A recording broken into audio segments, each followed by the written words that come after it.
రావా నరసింహ లక్ష్మీ మనోహర భక్తులను బ్రోచెవో వీరా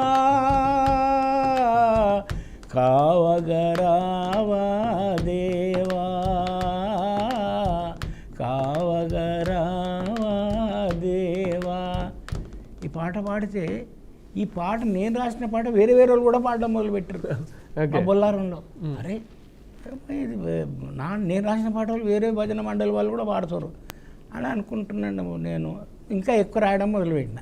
ఈ క్రమంలోనే నాకు పాటలు నేర్పించినట్టు ఆయన మా ఇళ్ళల్లో ఉన్న 12 ఇళ్ళల్లో పూస శ్రీరాములని ఆయన రైల్వేలో కార్పెంటర్గా పనిచేసేవాడు. ఆయన మాకు భజన పాటలు నేర్పించేవాడు. ఓకే.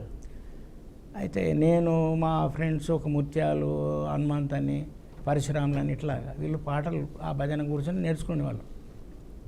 ఒకనాడు ఆయన ఏమన్నానంటే, రే రేపు మన శివుని గుడి పంతులు భజనకు రమ్మన్నాడు మనల్ని, మనం ఆడికి పాటలు వాడికి పోవాలని.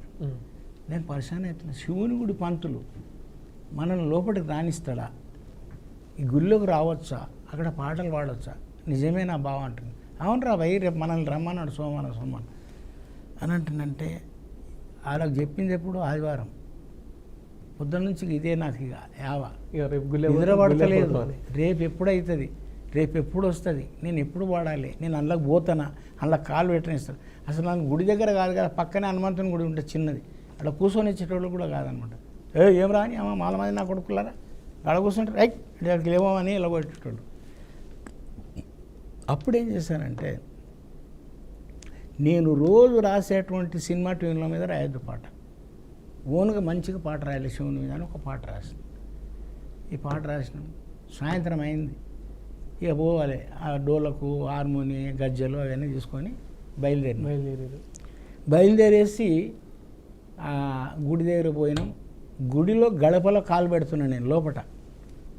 అప్పుడు నా మనసులో కలిగినటువంటి ఆ సంచలనం చెప్పాలన్నది కానీ, ఎందుకంటే అసలు ఈ గుళ్ళో కాదు కదా, నీళ్ళు కూడా ముట్టుకొని ఇచ్చినటువంటి పంతులు నేను ఆ గుళ్ళో కాలు పెడుతున్నాయి అలా అని చెప్పినాక వెళ్ళినప్పుడు ఒక విచిత్రమైన అనుభూతి.